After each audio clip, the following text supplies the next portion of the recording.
မင်းအခုတလောဘာကြောင့်ဒီလောက်ပင်ပန်းနေရတာလဲ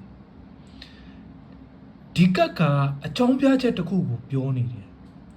701 reverse ကြလာတဲ့အချိန်မှာလူတစ်ယောက်ဟာဆက်ပြီးတော့ဘဝတိုက်ပွဲဝင်ဖို့စိတ်မရှိတော့တဲ့ energy တွေရှိတတ်တယ်အလုံးမှာစူးစမ်းရတယ်မိသားစုအတွက်တာဝန်ယူတယ်လူတွေကိုအဆင်ပြေအောင်နေပေးတယ်ဒါပေမဲ့စိတ်ထဲမှာတော့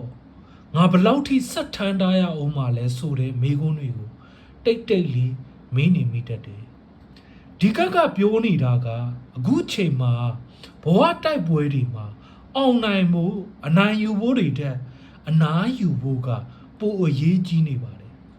လူတိုင်းကိုရှင်းပြနေဖို့မလိုလူတိုင်းနားလည်အောင်လုပ်ပေးနေဖို့လည်းမလိုတခါလေကိုယ်စိတ်ကိုမိမိစိတ်ကို